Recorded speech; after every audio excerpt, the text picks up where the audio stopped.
Okay, so here we have olives, diced tomatoes. It would be better to use cherry tomatoes, but unfortunately I ran out. So when you chop rosemary and garlic, just put a little olive oil in them. It will do much better.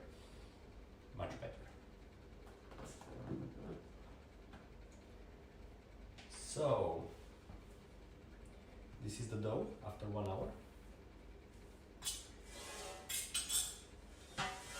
We need to prepare the pan. What I usually do, I just take a little of extra virgin olive oil, put it inside, take a kitchen towel and just evenly spread it so the focaccia won't stick to the pan. It's really important. Don't forget the sides.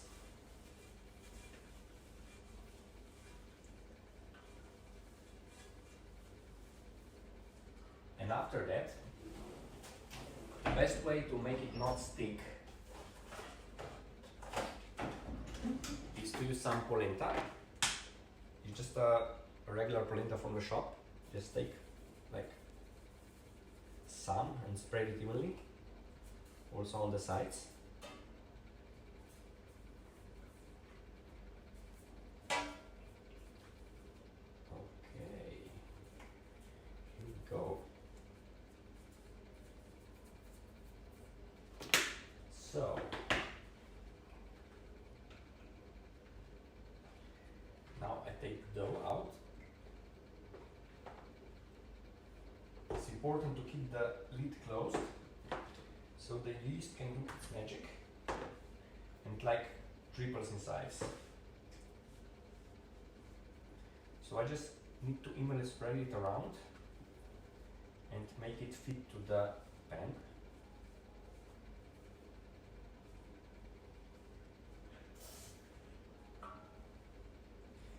Just don't worry about the shape because you can always reshape it a bit later.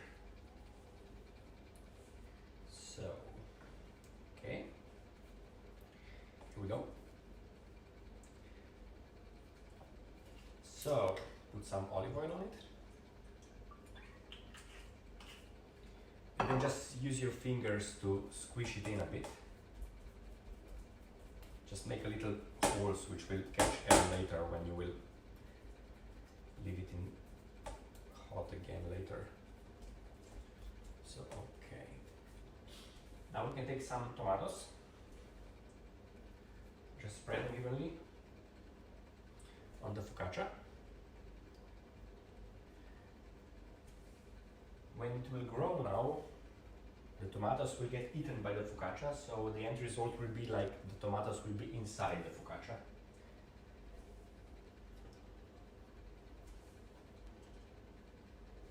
It's much better to use cherry tomatoes, but fortunately that's all I had today. I didn't bother to go to the store.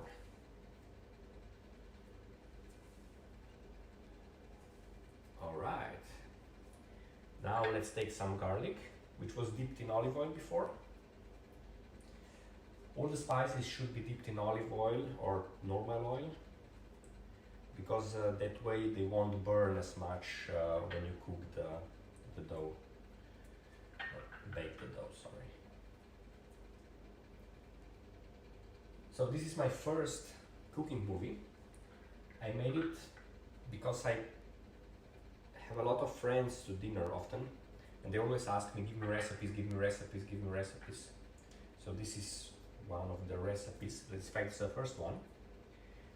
And I'll make more in the future. So it's a rosemary. It makes the focaccia taste really good. So just basically we need to spread it evenly on the dough.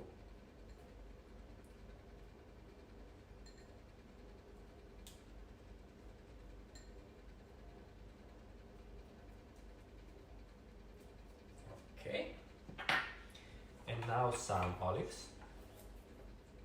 I usually buy this Iliada Calamara oil, it's from Greece. which are not that great to eat like separately, but they really work well on the pizza or focaccia or anything that's cooked or baked. And they're not cheap.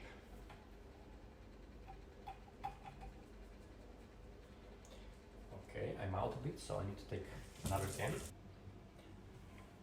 So I'm taking some more olives.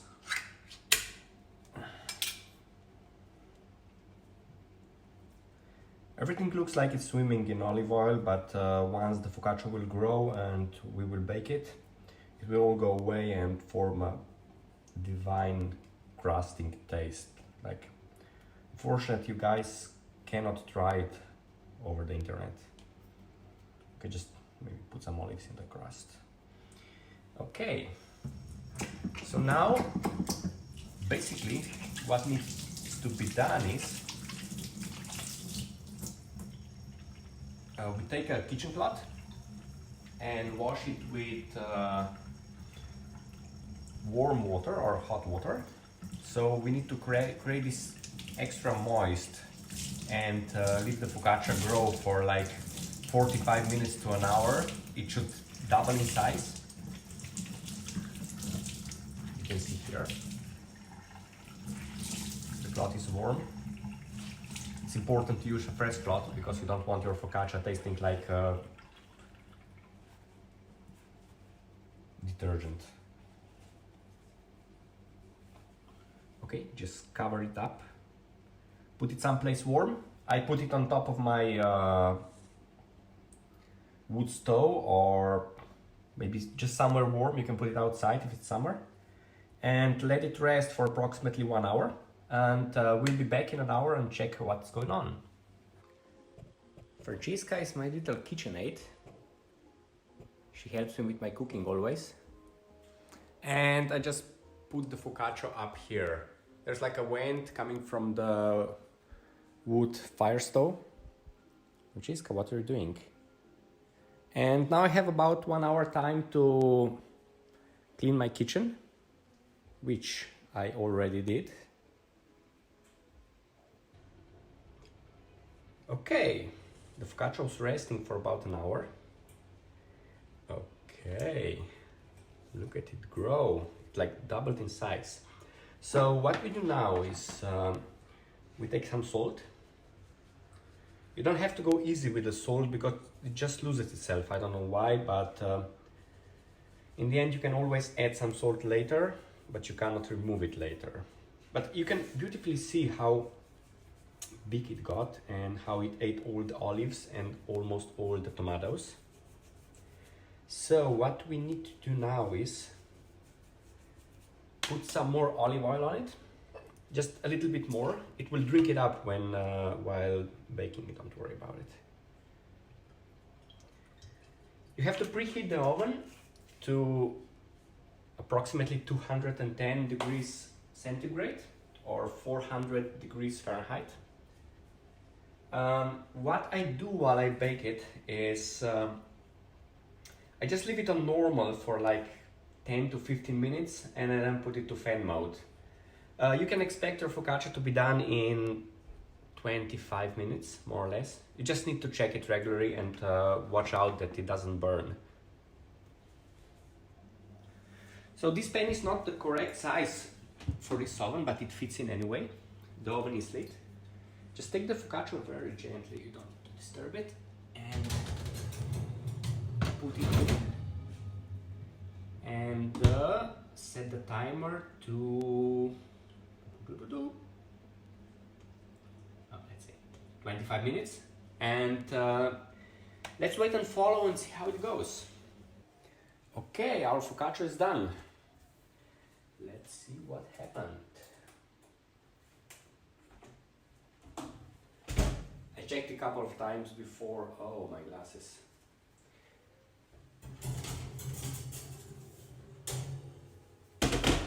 Okay, here we go. I must tell you guys that the whole room is smelling really, really nice.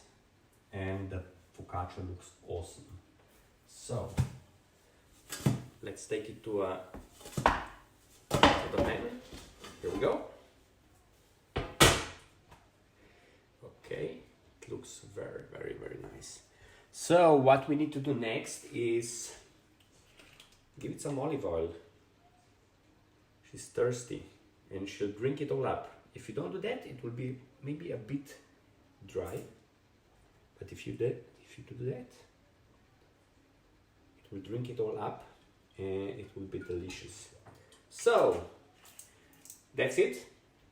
Just give it like 5 minutes to cool down a bit and then cut it into little pieces that is convenient to eat. You can always spice it up with some of the fox chili sauce. I will make a video on how to make it. It's really tasteful. It's really tasty and not too much spicy. So it smells delicious. I'm off eating it. Take care, guys and girls. So take a knife. I usually cut it like this.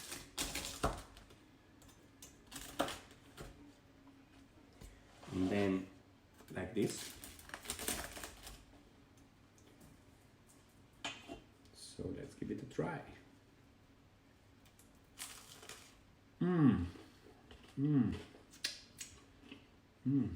It's delicious. The best one in a long time.